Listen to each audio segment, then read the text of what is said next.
Madame, monsieur, bonsoir. Je vous retrouve ce soir avec un immense plaisir pour faire ensemble le tour de l'actualité. Voici les titres. Nous parlerons bien sûr des régionales. Ils sont officiellement dans les starts.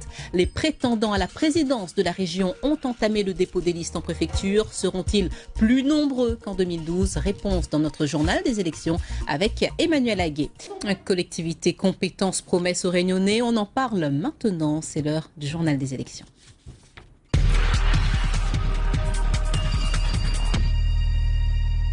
Emmanuel, le dépôt des listes pour les régionales a débuté ce matin. Les prétendants à la présidence de la région jusqu'à lundi prochain, 18h, pour officialiser leur candidature. Dès l'ouverture du bureau à la préfecture ce matin, ils étaient 3, comme dit Créole, derrière la porte. Oui, déjà.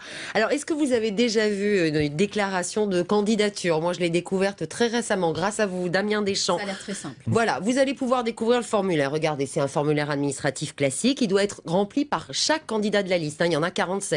Je le rappelle, 45 sièges, 47 candidats. C'est tout simple, on doit donner son identité, sa situation professionnelle, ses coordonnées.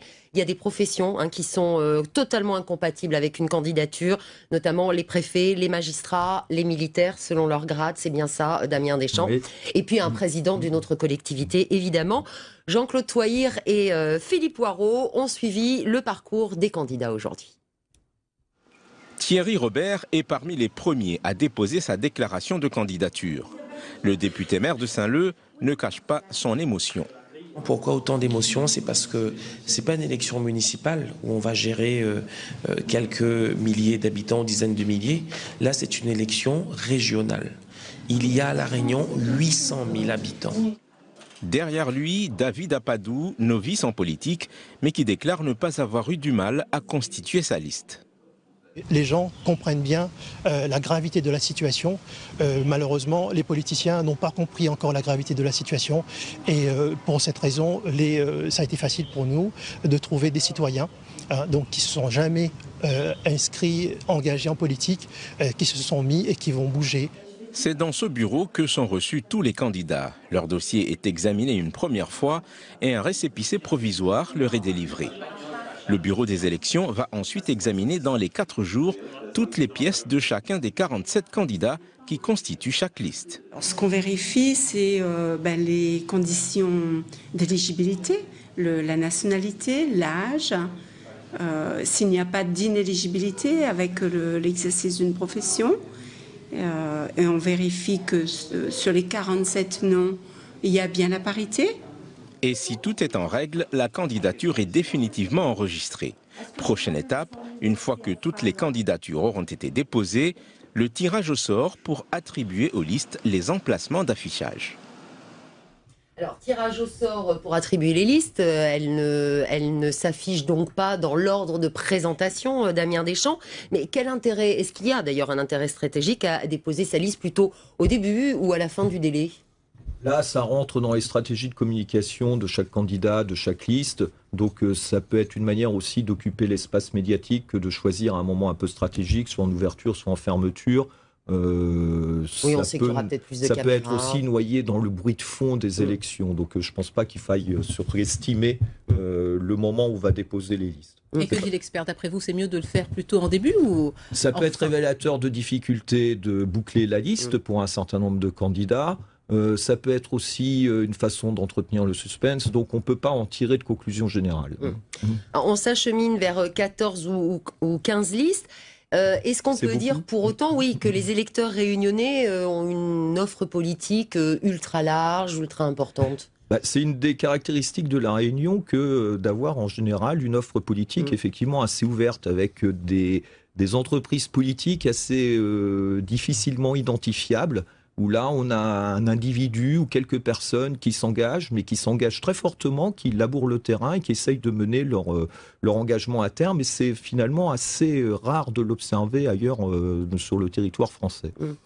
Une question qui concerne plus particulièrement la gauche, c'est la première fois que le PCR va à une élection sous une autre bannière que la sienne. Est-ce que ça veut dire que le PCR est condamné à terme? Est-ce que c'est la fin du Parti C'est pas un signe de bonne santé, ouais. Parce que négliger, ne pas pouvoir de fait. Se présenter sous ses propres couleurs à une élection aussi importante, surtout dans le contexte de la loi NOTRe qui élargit ou approfondit les compétences de la région, c'est un aveu de grave faiblesse. Donc ça veut dire que son avenir immédiat est compromis. Emmanuel Damien Deschamps, nous continuons à parler de la gauche avec la candidature de Jean-Hugues Ratenon.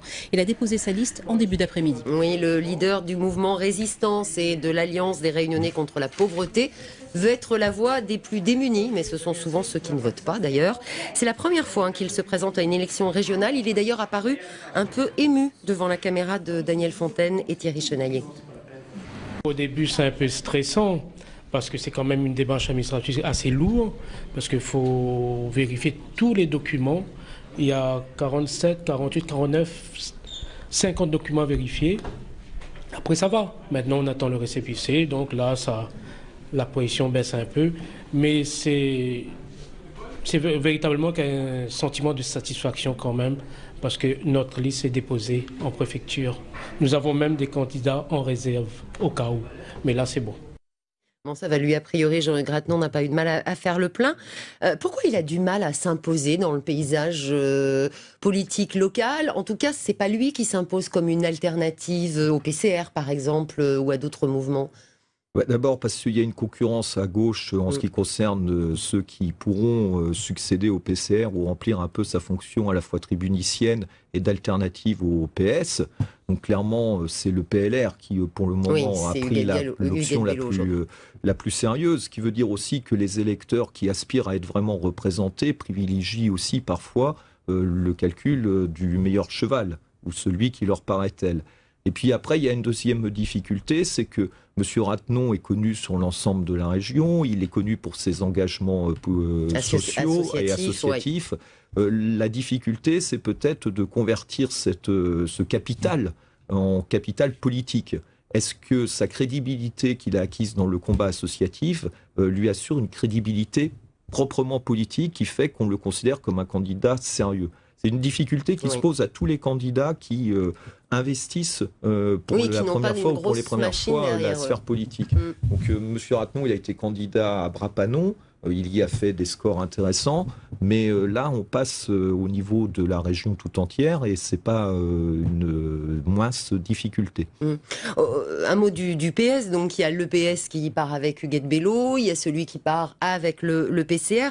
On a bien compris qu'il y a une guerre d'influence au sein du parti pour contrôler le parti. Est-ce qu'il y a vraiment deux conceptions politiques qui s'opposent aujourd'hui? Ce n'est pas en tout cas seulement une querelle d'hommes, parce que quand on fait un peu l'histoire du PS, on s'aperçoit que c'est un thème récurrent et qui divise systématiquement un PS des champs et un PS des villes. Donc qui est lié aussi au profil des militants. Sur Saint-Denis, le Nord, on va dire qu'il prédomine un profil de fonctionnaires, de gens qui ont un rapport à l'institution déjà très fort, et donc qui adhèrent au PS comme institution, comme parti d'idées. Alors que du côté du Sud, c'est plus un PS qui est lié à un homme, à une figure. Et donc un rapport moins fort à l'institution aussi. Est-ce qu'on peut voir un PS réuni au lendemain de ces élections? Quand un parti est parti justement divisé à ce point, est-ce qu'il peut se retrouver ça va être compliqué pour le moins, et en tout cas au fur et à mesure que la campagne avance, on a plutôt l'impression que les distances se creusent. C'est plutôt une refondation auquel il va falloir penser pour ce parti de la gauche-là. Merci beaucoup Damien Deschamps. J'ajoute juste, alors selon nos connaissances, 5 listes ont été déposées aujourd'hui, parce que je n'ai pas reçu l'information de la préfecture. Il y avait d'abord celle de Lutte ouvrière, menée par Jean-Yves Payet, UPR, vous avez entendu David Apadou, LPA, vous avez entendu également Thierry Robert, Résistance à RCP de Jean-Hugues Ratenon, et un peu plus tard, c'était Joseph Gondin qui venait présenter la liste Rassemblement Bleu Marine. 5 listes officiellement à ce jour. Merci Emmanuel Aguet, je vous dis à demain. Merci Damien Deschamps, à très bientôt dans cette campagne des régionales.